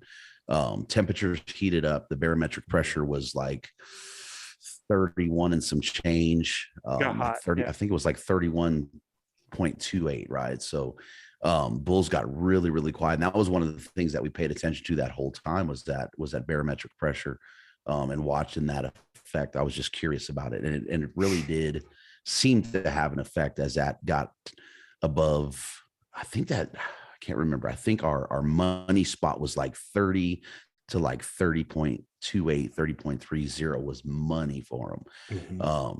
And then introduce the muzzleloader season, right? And as soon as Muzzy kicks off, the UTVs, the truck traffic, it is just a different style of hunting. Silent. Yeah, it's dead silent. Either you're learning real quick where the muzzleloader guys are at, and you're pushing away. Because they're way more mobile than the archery guys. They're looking for that open ground. So if you can get away from those guys, then you're doing good. The bulls never really stopped talking. So call it 3 to 4 days of silence. And right. And then the bulls started talking. Well, then they became vampire bulls, right? You hear them all night long, just talking. And then, get out at, 3 a.m. and you're running towards bugles, but you were always chasing because they were always on the move. It was point A to point B. They would call all the way just about to point B, and then they would silence. And for us, we were hunting probably a little too close to private in some instances. And once they got on that private, it was almost impossible to get them off. Mm-hmm. And then through that Muzzy season, they didn't really drop off. They were just harder to call in. And then I saw pickup probably around the 6th day of muzzleloader season. It picked up again. They weren't as vocal, but movement. So I want you to look they at were what all that over. date is that you're talking about, the 15th. Yeah, 15th. Yeah, 15th, 16th. They just got to moving like crazy, man. Yeah, absolutely. I think 7 that days is, before the equinox. yeah, it's a key transition point. Now, here's an important key when we look at this, though, is that last year the muzzleloaders actually had the dark stage. You know, they had what a lot of people would consider to be the best part, and the full moon was in the last part of the hunt. So you had bulls that were bugling all night long in the full moon phase there last year at the end of the hunt. So if people were getting up late and hunting those, you know, those mornings, those late mornings or early evenings, they were actually out there in the worst part of the time. You know, when you have a moonlit night and animals are being active at night, your best time is going to be midday, you know, in there, or catching them right at daylight. I mean, you got to be on them right at daylight before they head in, or in their transition areas where they're going from feed to bed. You got to be able to get on those boogers where, you know, when they're transitioning to a destination, like what you were talking about, Guy. You were hearing those bulls and they were going, right? Mm-hmm. They were going someplace. They knew exactly where they were going. So, you know, in Colorado, for me, if I was to look at it in Colorado, and okay, if I'm a weekend warrior, then I have really 2 weekends to hunt, because I'm not going to, myself, I shy away from muzzleloader. I just wish that wasn't in there. But that Labor Day weekend, because it's long, and then that weekend of the 24th and 25th, right inside there. I mean, you basically have those choices. If you're a weekend warrior, right? That's going to be kind of your choice, and let you go home and not, you know, and keep everybody happy for, you know, a couple weekends as well there. So I mean, for the guys that have, you know, those, you know, a couple weeks, or if they could break up their hunt, you know, the 2nd through, call it muzzy opener, and then maybe peel in that 20th, 21st and hunt through, you know, that final weekend of archery, man, would be prime. Because it takes about, I noticed it takes about 3 days for everything to settle down after that muzzleloader hunt. When does the muzzleloader season open? it's right there. I've got it right here. On It's the 10th? 10th this the year, 10th. yeah. All that green that you see right there, that is, Man, they put it right in the middle of the Yeah. storm. Yeah, right. in yeah, the they middle put of it, it goes right in the middle, I man. don't understand that. Wow. Yeah. Well, that's a whole other conversation, man. It's a whole Oh, other yeah. rabbit Yeah. hole. And then, Yeah. you know, not just once, but multiple times people have died because of that. And I think it's a horrible thing. I You know mean, what's interesting too? I'm sorry, Joe, I didn't mean to cut you off. Is No, that no, you you're know fine, when you're bro. looking at the units, right? We're talking about a muzzleloader elk hunt here, though, right? But there's a plenty of OTC units where they got a muzzleloader bear hunt that's running with archery as well. Right. So it's not just your elk hunters that are out there. It's the boys chasing them Bruins as well. So that's something to consider and looking at those dates if being around the muzzleloaders is a concern. right. Yeah, I mean, definitely want to wear orange Yeah. That, like Joe said, that's another rabbit hole, buddy. for sure. That's a rabbit hole as well. For me, if I'm doing it, I mean, not trying to be as safe as I can, but another reason why I'd hunt the first day to the 10th, and hopefully I get it done, you know? Mhm. Yeah. So what I'm going to do is I'm going to take a look now at the New Mexico. I haven't gotten into the rifle yet, which we're going to do here in a minute, but I just want to make sure we cover all this with New Mexico, because it's kind of the same arguments that we're talking about. No matter what state you're in, these are some of the same things. Labor Day weekend is going to be when it is. The equinox is going to be when it is. The full moon is going to be when it is. Are you worried about the full moon? We don't worry about the full moon. I think the full moon is the best time to get on animals, to night bugle them, to hear them out at night, and to be able to use that. And just because it's full doesn't always mean that it's full all night long as well. And it also depends on the weather. Last year at the first part of our season, we ended up with a lot of real cloudy, rainy weather. So that kind of changes things and how it's going to go, right? Yep. Joe, what's with the pink moon? So what that is that is actually the first hunt in New Mexico. So from the 1st to the 14th is what that signifies. Got it. Okay. And then the second half of the hunt is from the 15th to the 24th. You get more days on the first part of the hunt. You get less days in what is generally considered to be the best time. This is usually the higher prime. Now, I don't know if people are listening to us or what, but last year that wasn't the case. And I actually think last year it wasn't the case because I think so many people had a chance to study, the draw, how many people were putting in, how many tags were available, how many tags were given. And I think a lot of people saw that if they wanted to elk hunt, they needed to put in for the first season. I don't think it had anything to do with us. Yeah. I'd like to think people were listening to us, but I don't think it had anything to do with it. I think it really had to do with people trying to draw tags. And there were so many people that put in last year. This is what we're looking at here in New Mexico. And again, if we start talking about New Mexico and what some of our ideas are with this, it doesn't change much. It's the same thing. We still like the beginning of the season. Where I differed from Chav in the past, Chav was like, man, I want to hunt right here. And a lot of times I wasn't starting the hunt until after Labor Day. The reason I wasn't doing that was the reason I did that was trying to miss that commotion and then catch maybe that lull, but start to catch the pickup as it went into the 15th, right? So we've had success with that. That's how we did that last year, right? We kind of went in and hunted some. And then by the time the boys got, not last year, but the year before. Mexico, right? Yeah, you and I had a blast in that first part. It was just kind of me and you when we got there, and man, had an absolute blast. Shot some great footage and had some bulls playing around with us and had opportunities. We just kind of we were so busy filming and having a good time that it was what we wanted to do. Make sure we were in there for when the crew comes in. We were going to knock them in the head. And then good night, nurse, on the 6th of September, it poured snow all over us, man. Which actually proves to Chav's point, though, what you're saying, Gilbert. I mean, you and I went out early. Oh yeah, and we were in elk all over the place every day. Yeah. I mean, we walk out of camp, okay? Literally walk out of camp, I don't know, maybe half a mile, get to a little part where we like to listen to. Joe makes one bugle and it was like, brr, brr, brr, brr. I'm like, oh my gosh. And that was Labor Day weekend. That was Labor Day weekend. Was the 1st of September. Yeah. Yep. So you're proving to Chav's point. Another reason, I kind of listening to my brother, and I've kind of taken, I'm kind of a stubborn sort, which Luis can confirm, on that.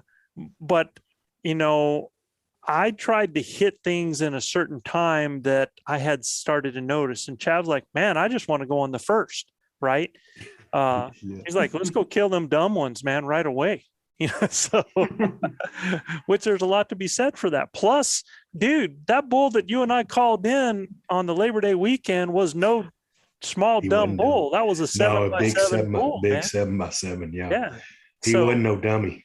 No, he wasn't, man. So he's lucky though. I can tell you that he's got a middle name named Lucky. I can tell him straight up like that.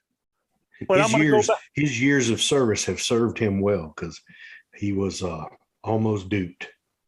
But RC, looking at New Mexico, if you're somebody that wants to go and you want to hear bulls bugling, because that's the thing that you want to have happen, when are you going to go?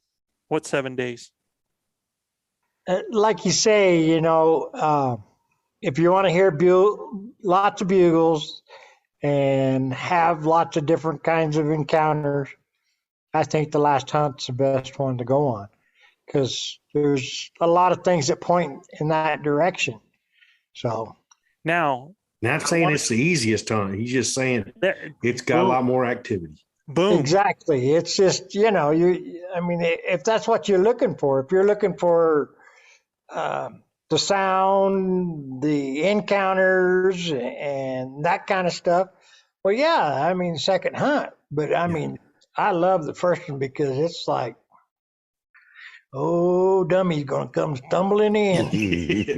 We like them goober bulls. But you had Man. better have Like them a goobers. skill set to do it, man. No And doubt. No and doubt. all I want to tell you, man. So, Joe, would you say that you need a higher skill set to go earlier than you would Absolutely. later? Yeah. Absolutely. I agree. Most There you go. definitely. Yeah. Most Yeah. definitely. Because you're going to deal with some bulls. Look, you've been with me, man, Oh, where yeah. we can see bulls in the middle of a park. We got 4 bulls standing there in the middle of a park, and we're Yeah. doing all of this, stuff that Herd should be talking. rocking their boat, right? We're elk callers, man. We're the Elk Bros, right? And they're just like, they look at us and go back to eating. They could care less, Yeah. Yeah. So, Till you figure out something that trips their trigger, which could be just Right. totally obscure, man. You're right, 100%. So I agree with you 100%. Need probably a better than average skill set to go on that first. if you that can kill first- silent bulls, you can kill any bull. 100%. That's all, and it goes back to what Guy was saying. Look, you don't have to go in with a limited skill set. Exactly. That's right. We got plenty of tools out there to We help. got lots of tools. I mean, go to the academy and learn those skills. Go to Elk 101, go to the Elk Collective, go to one of Dan Staten's camp. Get on Chris Rowe stuff. If you don't have the elk nut, if you don't have Paul Medell stuff on there, then man, I tell you what, that's a no-brainer right there. That is $11 worth of investment and you're going to spend thousands of dollars to go elk hunt. I mean, for the price of our camp, it's less than a tank of gas. Well, shoot, now I think it's half a tank now. So, Oh, no doubt, buddy. with the way things $100 a happen. barrel. We've said it So, before in our there's- podcast too, is like the importance of knowledge, right? I mean, we've broken it down in several podcasts and said it. And so I think Guy's point there was super important to bring up because it's just like, you may have a lot of time in your hands to go out there and experience it yourself, but the amount of time that the amount of time that you're going to save on your learning curve by having the exposure, and especially nowadays with the technology, right? The podcast, the way that the academy is set up, you can absorb so much information nowadays, and especially when you have time to do it, right? So from now until it's hunting time, there's so much that you can absorb and learn, and you'll be surprised how much it will benefit you when you're out there in the woods and things are going to start clicking. And don't look now with Elk Bros Adventures. You'll be able to get a coach to come with you in camp. Yeah, I mean- we've got, when you start checking that, you're going to see other things that are happening with that. But one thing I wanted to note too is I wish Colorado would look a little bit at New Mexico, because I mean, we hunt from the 1st to the 24th. And if you're worried about giving those bulls a chance to rut, man, you've got the 25th through the 1st. You'd put that muzzle loader hunt on the 2nd or on the 8th, and then you do one rifle hunt after that, and then you start skipping your weeks. There's ways of putting, and I'm sorry, I kind of got on the wrong soapbox. I know I That's did all that, right. but I just don't like the idea of putting firearms, and dudes, a muzzle loader is a friggin' firearm right in the middle of Absolutely. an archery season. When guys are out there trying to sound and look like an elk, it just doesn't make sense to me. Okay, so I'll jump off that. Let's talk about the rifle a little bit. So what I'm going to do is I'm going to go back to our full season here and talk about, because it just depends on the state you're in. Some people have muzzle loaders like Colorado in the middle. Some don't have them till later on during October, November, December, just depends on your state and what they have. So when I take a look at the overall that we have here and we look at this, and if you look at when I broke down personally, what I broke down was what I saw were the best times to hunt in October. And so let me explain this. I said from the 1st through the 8th, because if you heard Gilbert, what's the 1st through the 8th like, man? Oh my gosh. Of October? Yes, sir. Oh my gosh. Dude, RC? it's I mean, you won't be able to sleep at night if you're sleeping outdoors, because they are cranking all night, all day. It is an absolute crazy siege of bulls rutting and cows, lots of fights going on. And I mean, I don't know how many times RC and I got to hunt quite a bit together during the muzzleloader season there. And I'm telling you, you could just make a little cow sound and here they come. It was nuts. And we've got a friend of ours, Steve Tucker, that RC called him more big bulls for Steve Tucker than anybody I've ever seen with a muzzleloader. And I'm talking big bulls too. I'm not talking about little dinks. I'm talking about big bulls that were, obviously a herd type bull, but didn't have a whole lot of herds, but they were looking to gather more cows and everything. So any little sound you made, it was crazy. In all kinds of weather too on RC. Oh, it was yeah. hot, it was super cold, super windy, didn't matter, So the best time if I was to say the best times for a muzzleloader or rifle hunter in the month of October, I'm going to take that first part of October and I'm going to take the last part. The reason being on the last part is now the dark moon does matter. Okay. Yeah. Because if you're somebody that's waiting for animals in open areas or being able to bino them up and stuff, you want them out as long as possible. Plus, what happens is from about the 8th on, these bulls, the big bulls split off. If you're after just any bull, it's not a big deal. But those big guys, they're tired. They jump off, man, and they go find a hole. So it's a real hard time to find a big bull out there. Now, the later you can get there, maybe you might have bulls that start to show up again out of there. They've started to recover a little bit and they're starting to show up, and they're going to stay out a little bit longer, and they're going to come out a little bit sooner. So that's why I say that. Now I'm going to go through November and December real quick because it's an easy. If I had to hunt in November, again, I want to go as further back in that month as I can, because the further I go, the more those bulls are going to come out. They're going to start showing themselves. They're going to start bacheloring up. They're going to be in a little bit bigger groups. They're going to be easier to spot the later I get there, and they're going to be more hungry. And the later I go in that month, the more chance for snow. I like snow for hunting elk. So that's me, right? And I do the same thing. December, I'm sorry, y'all, any time in December, I think is a good time to get a big bull. But if of all the dates, only because I'd go with the end of it, just again, because of the dark moon, right? That's the only reason I would do that. But I think all of December is a great time to get a big bull because they have to eat. They're trying to survive the winter and they start to show themselves. And they'll be like, care less about you sometimes. They're just feeding so much, right? Now, with that said, we're going to take a look at Colorado again. So for you guys that are interested in Colorado, and if you take a look at that, Colorado has their first rifle hunt on the 15th. Okay. That can be a tough hunt right there for big bulls. There are still going to be bulls with cows at that period in time, man. There's still going to be bulls that are going to be talking. They're not necessarily talking because they're breeding. They're talking because they're working it. They're actually enrolled for the following year. Okay. So that 15th in October, it's the only choice that you have there. I wouldn't be hunting on the 20th. I'd be hunting that one right there. That's really your only choice. I really think Colorado wastes an opportunity in October to have a good muzzleloader hunt there and then to do a rifle hunt as well. It's just my opinion.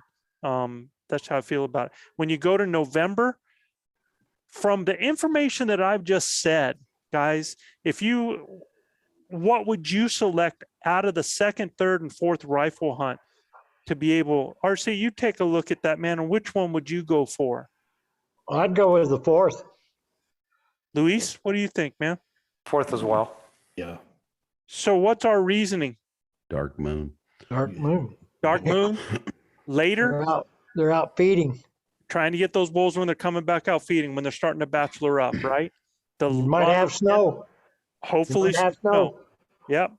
Yeah, Absolutely. you could have snow. Mm-hmm. Yeah, exactly. So they have no hunt in December that I know of in Colorado. So that pretty much covers them. So when we take a look at New Mexico and we take a look at New Mexico hunts, they go boom, boom, boom right away in October. Now we don't show any hunts in November or December. They're seeing all of them happening right here. Are there some hunts there? It depends on the unit. There are some hunts in November. There may even be some hunts in December, but it's unit specific. As far as large overall times, these are pretty much them. The 8th through the 12th, the 15th through the 19th, and the 22nd to the 26th. Me, if I had a choice of any of those hunts there, Same thing. which one? Same thing. Same thing. 22nd through the 26th. 26th. Yeah. But for me, I'm actually going. Yeah. They're gonna be screaming then the 8th through man, the crazy. 12th. Yeah. Crazy. Yeah. So you still have bulls that might not have split off on the 8th to the 12th. I think that's really a good time right there. I mean, really, Joe, it looks like on that October hunt, either side of the 13th would be good, right? Good, yep. I mean, looking at that, you're getting, that moon's in transition. It's not as bright on that backside of the 13th there. And if you had a cow or two that come into that, that late estrus there, that'd be seem like that purple would be prime. So if you looked at it, the 8th through the 12th would be my first choice just because of the vocality. If I had to have a second choice, it'd be that 26 because it's on that dark moon there. Right. And just so I can get bulls active, a little bit later and a little bit sooner. So, but it's the same. We're talking the same strategies, no matter what, right? We're talking the same strategies. It's all about when the animals are vocal, whether or not we're after a big bull, like you had said earlier, when you were talking, Guy, about, I'd go to Colorado when I could get a cow or a bull because I just want to get an elk. If you want any elk, that's important. If you're somebody that is after a big mature bull, then you got to kind of look at things a little bit differently at that, and you got to look at go ahead, man. I'm gonna kind of thwart the whole conversation. Listen to this as we talk about it and getting into the strategy, right? And we talk about the vocalization, right? Which I've said it a billion times, the sex appeal of elk hunting, right? But there's something to be said about the skill set and going in when the bulls aren't as vocal, right? Because it's elk hunting, right? You're gonna fail. I would rather fail in that early season when I have to build my repertoire, when I have more opportunity. I'm going to fail a million times in that early season versus having vocal bulls, screaming bulls. I'm less likely. It's sort of like my YO thing, right? I pulled in YO the 21st and arrowed a bull at 7 a.m. on the 22nd. I didn't learn anything. Yeah. Now going in, these years in Colorado, and it's, I'm there on opener, right? And I mean, it's just the amount that you can learn, right? That education. If you're a guy that only has 7 days, you're going to get so much more education when it's a little harder to chase those animals than you are if you're in a scream fest, in a rut fest. So I would just say, man, what kind of elk hunter do you want to be? Well, for me, yeah, you want to kill a bull, kill that booger on the first day, and then go get your education. Right there, you go. Yeah, Yeah. I mean, how many days have we done that, Joe? We go hunting with everybody else anyway, right? We're going cameraman and we're calling or what. I mean, Chav and I, we actually, went back out and sat with a herd of 2 times, went back out and sat with a herd of elk, listened to bull talk. I got to really refine more of my calling with them, watching how they respond, all of that. I mean, that was a true education for me to be able to do that, Absolutely. And then going out with the mafia or going out with whomever, you and Chav. I mean, it was that I love to do that. I'm like, God, give me that first day bull, that dumb one. I'm putting an arrow in him. And then, man, I can go have fun with my bros, Or a cow. I'm not smart enough. Or a cow. I ain't discriminating. I'm not smart enough to put it in the dumb one, man. I'm always looking for the one that's going to kick my butt. Hey, man, look, but that's what you want to do, Guy, and that's the kind of hunter you want to be. I've been there. I've killed some really nice bulls, and sometimes some bulls get in the way. Guy is hunting to hunt. Guy is hunting to hunt. Exactly. I mean, you asked RC Knox how many years I did that, Guy. I mean, I made RC mad as hell at me. I know he won't say it now, but I guarantee he wanted to thump my noggin several times because I just wouldn't pull the trigger. It had to be the bull, not a bull. You know So what there I was- mean? Go ahead, Guy. It's education, right? And that's what I said it earlier. What kind of elk hunter do you want to be? I want to build my repertoire, educate myself so I can go be that 98 percentile guy, right? Yeah. Once you get through that, I don't want to be that 10%, or sitting in that percent, every year. Well, if you think about it this way, if you hunt 5 days for 5 years, you've got less than a month of experience hunting elk. Yeah. Right. So the worst thing that you could do is, it doesn't matter if you kill on the second day, man, keep gaining experience, keep learning these animals. Chav and I, we go through the summer, we go in all times of the year to see what these animals are doing, how they react.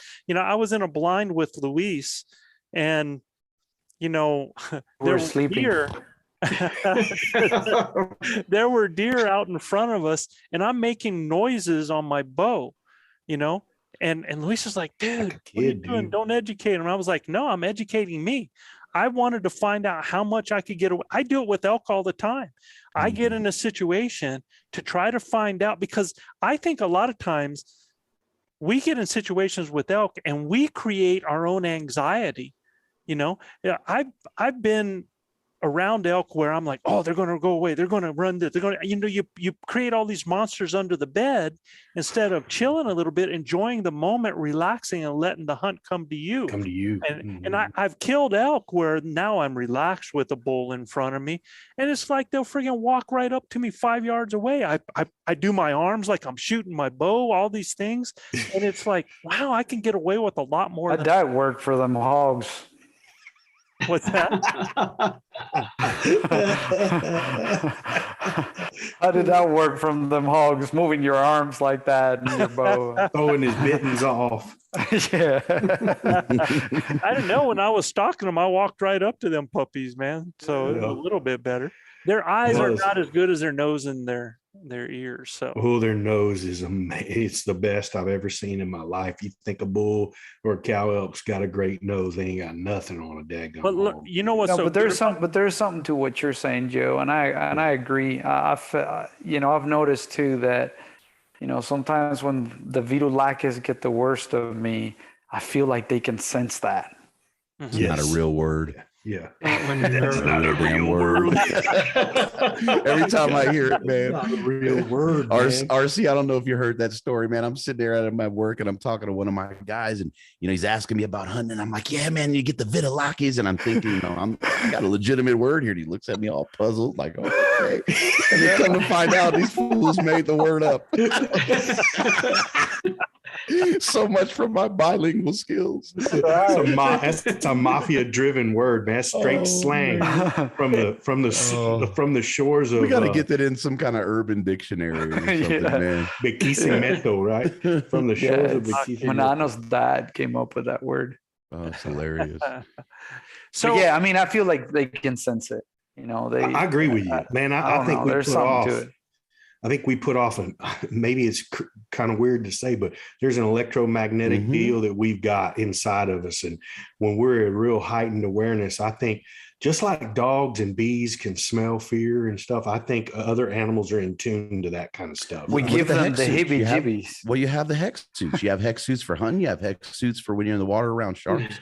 So it's legitimate. It blocks that wave field that we produce. Yeah, that's legitimate stuff, Gil. I think I would think it is. I've never hunted with a hex suit or anything like that, but I've watched some of their findings. It's scientific, looks pretty cool to me, and look good on those guys figuring out some things. Because I did get a hex suit, and I don't know that it made much difference. But you guys, that's the Vitalakis, had me like lost for a little bit. I was like, you're talking about hexes. I thought people were like putting hexes on some man, like degree on somebody. I was like, heebie-jeebies. That's that Cali Coon ass coming out. I'm telling you, straight talking about hex suits, heebie-jeebies, and Vitalakis.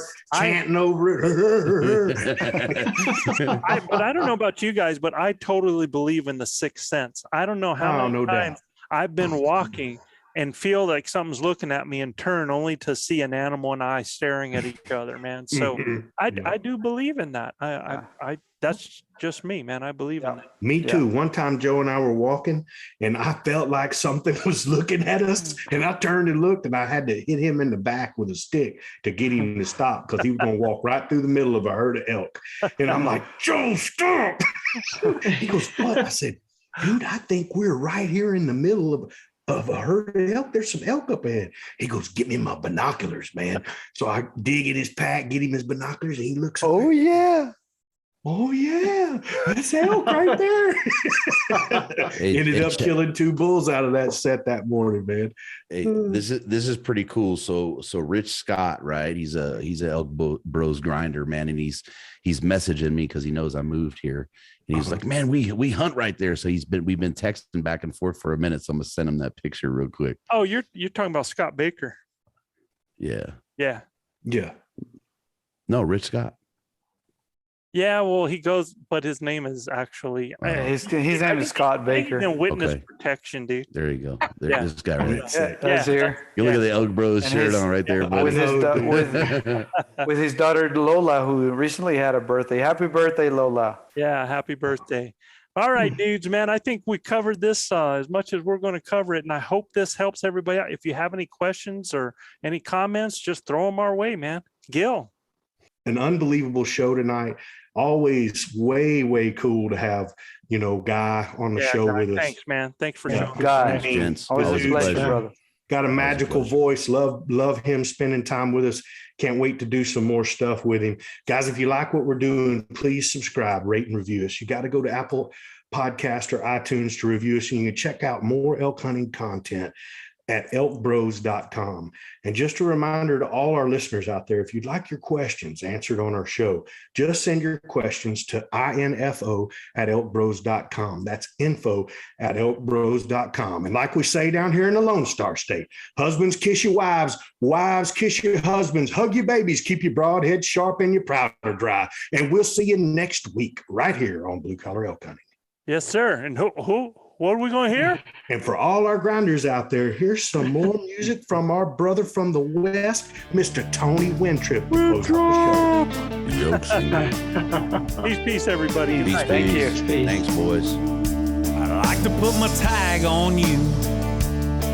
I've been hunting a lot of years. I had one too many missed shots and one too many beers. I saw you rolling in when the lights went down, but you never even had a clue.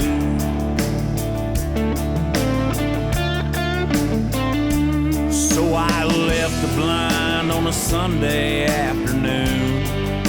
I think I'd like to put my tag on you.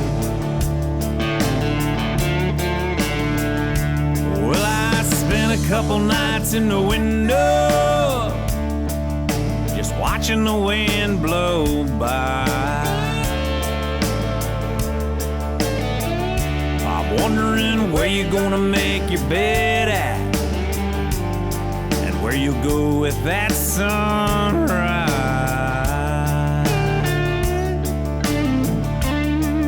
Do you see yourself in the hands of a man with the working man blues? I think I'd like to put my tag on you. To put my tag on you. I'd give anything but my rifle that my grandpa passed through. Yeah, I like to put my tag on you. You got the biggest rack, and Lord knows that I have passed a few.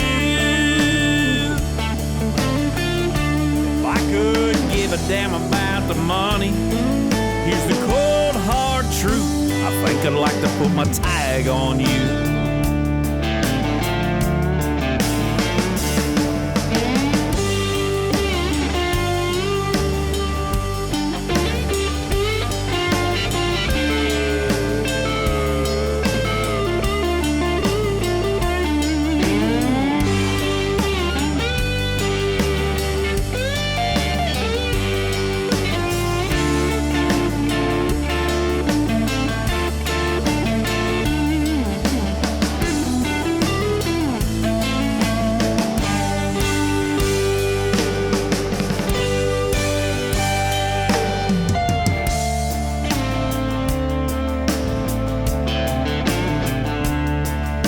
There's an empty space in my man cave that my buddies recognize. And it has your name all over it, but you gotta jump that fence tonight.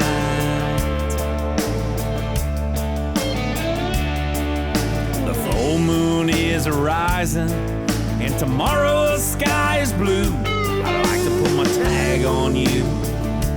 Yeah. I'd like to put my tag on you.